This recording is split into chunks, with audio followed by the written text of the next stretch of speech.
I've been shooting for the stars so I can get them in my ceiling. Everybody tryna be hard, so it's youngins out here killing. I don't wanna be on the news flash, just another victim. I got bigger dreams, I just wanna realize my vision.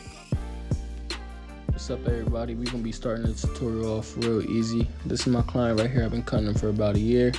He's a straight hair waver. He's been whipping his hair for about 3 months. So I just got him combing his hair out right now, getting everything nice and situated, everything in order. To start off the tutorial, we're gonna go in with a 4 with the grain, keeping it real long, keeping it, combing it all out, laying everything down.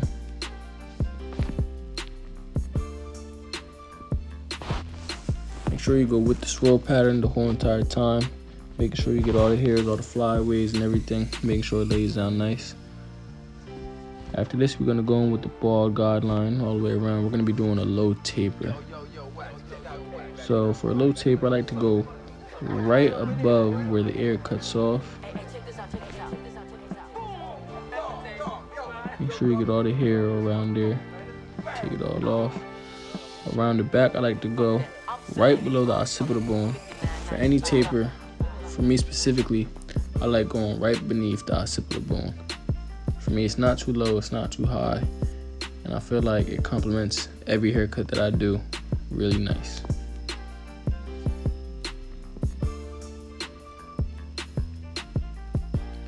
For the other side, we're gonna do the same exact thing, right above the earlobe, exactly where it cuts off. Again, making sure we get every single little piece of hair. After that, I'm gonna go in with my foil shavers, make sure I get everything down real nice and smooth, take care of all the hair. I like to do it right beneath the trimmer guideline, just to make sure I don't interfere with that and I can get that line out real easy, still getting it real nice and bald. Now I'm gonna go with number 2 guard, and I'm gonna set my guideline. This is very important because this guideline helps me know how high I will be going. So right now I know that I'm going to be blending into a number 2, and I will not be going above that guideline. So that guideline is my stopping point. Again, I'm going to do it all the way around the taper.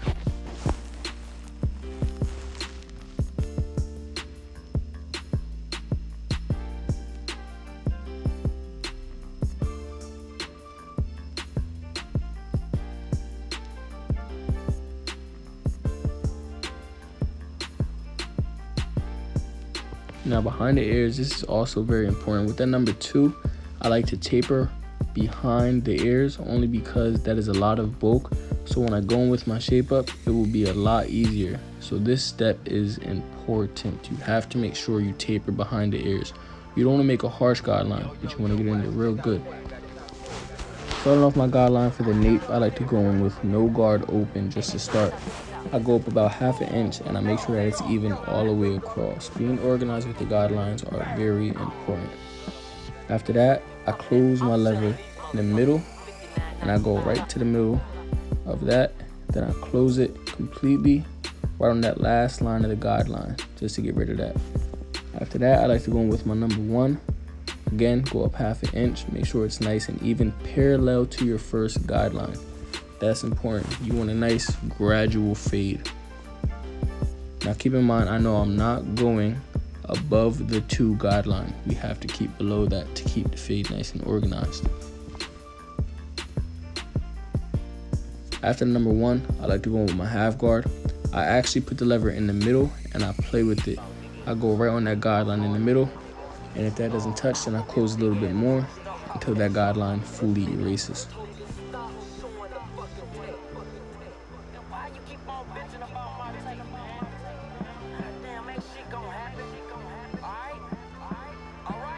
Now I go in with my 1.5 guard, which will blend right into that number 2 that we did in the beginning. If needed, you can open it, close it, however you need to get it into that number 2. Over here, I just had it closed and I kind of flicked out directly into the number 2 guard.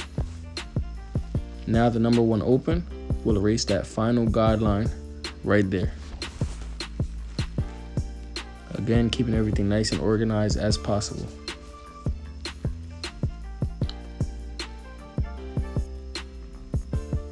Now you see I'm still staying under that number 2.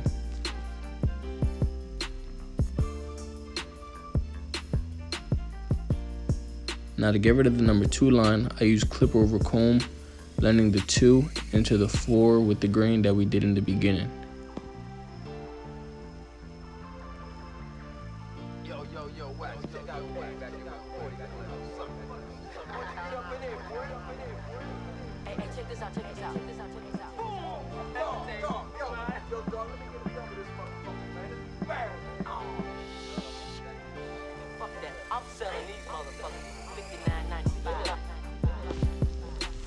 Now this is a really good habit that I have for myself.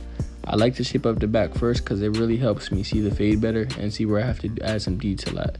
So as you can see, I went back with clip over comb because I felt like it was a little bit too heavy with bulk over there. Now starting off the right side of the little taper, same exact steps. I go in with no guard, open lever, 1/2 inch to close it a little bit, go into the middle, close it completely, and knock out that last guideline right there. After this, I go in with my number 1 guard, about 1/2 inch again. Make sure it's closed.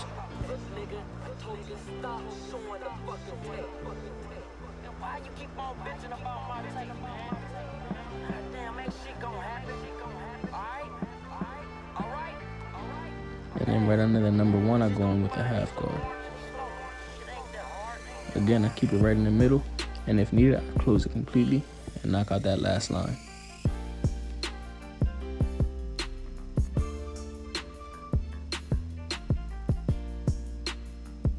Now I take my 1.5 guard and I open it first, go right under the number 2, and then I close it completely to go right under the 1.5 open, helping it blend directly into the 1.5 open, which blends into the 2. Now to take out that final line, I'm gonna go in with a 1 open. The same we did with the back, just on the side in a smaller section. Knock out that last line right there. Making sure we stay under the first number 2 guideline that we did. That really helps us guide the little taper, making sure we don't go too high.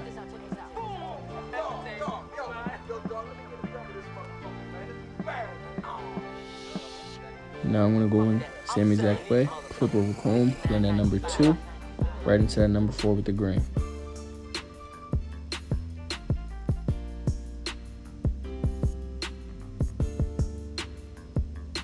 There's really no wrong way to do a fade as long as you get the job done. This just happens to be the easiest way for me.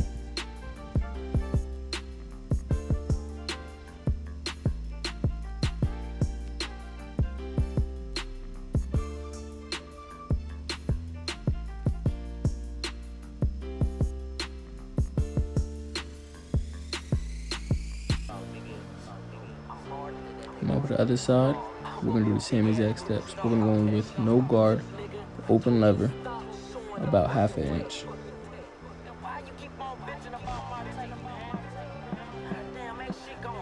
Make sure it's nice and organized. We're gonna close the lever into the middle, and we're gonna go right in the middle of that guideline.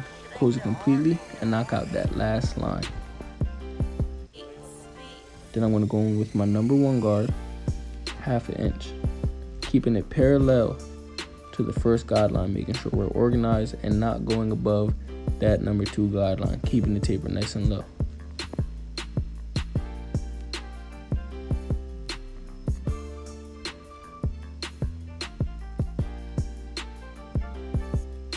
As you can see, the 1/2 guard isn't needed.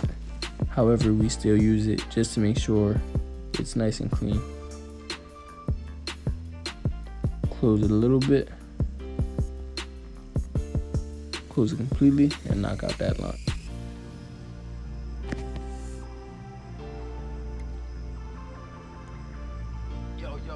Now I'll go in with my 1.5 open, right under that number 2 guideline. After that, I close my 1.5 and I go right under the 1.5 open. To take out that final guideline, I go in with the 1 open, and that'll erase the last line.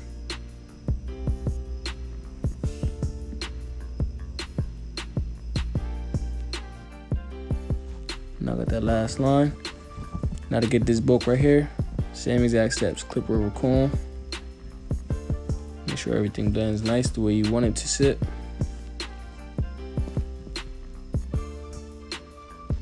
I feel like this also helps you control the silhouette of the client. A lot of people don't pay attention to the silhouette of the client. It's very important. Now, if you remember, we went in with the number 2 to debulk behind the ear. It makes it real nice, easy, and sharp. A nice light taper.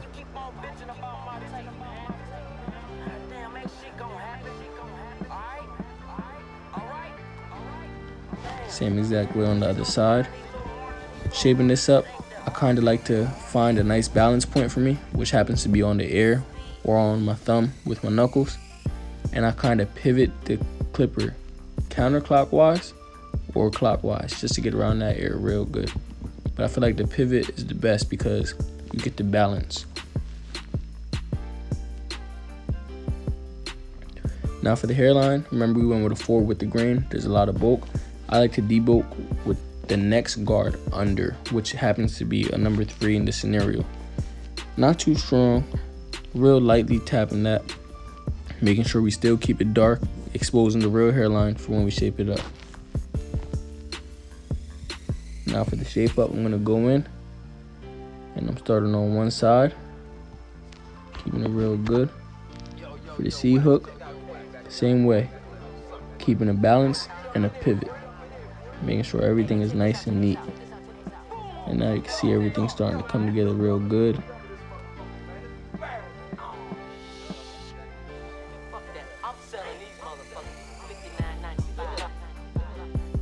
Now when I shape up, I like to start on the highest point of the hairline, whether it's the left side or the right side. Then when I go to the other side, I face the client's head directly towards mine as if the client were staring at me. My reasoning for this is because when you look at somebody's hairline, you're always facing them, so you can see the true line. And I'm sure you guys know this is my first YouTube video, so I'm new to this. I'm still getting used to the angles and everything like that, so just bear with me. Same exact steps with the C hook. I start at the top and I pivot my way up. Find that balance point and pivot. And I go in with some razor work. Make sure I get everything nice and detailed.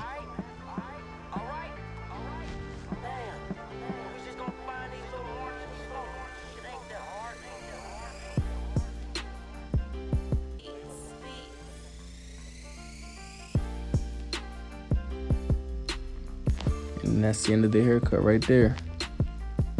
Low taper. Keep the waves on top. And that's the finished result.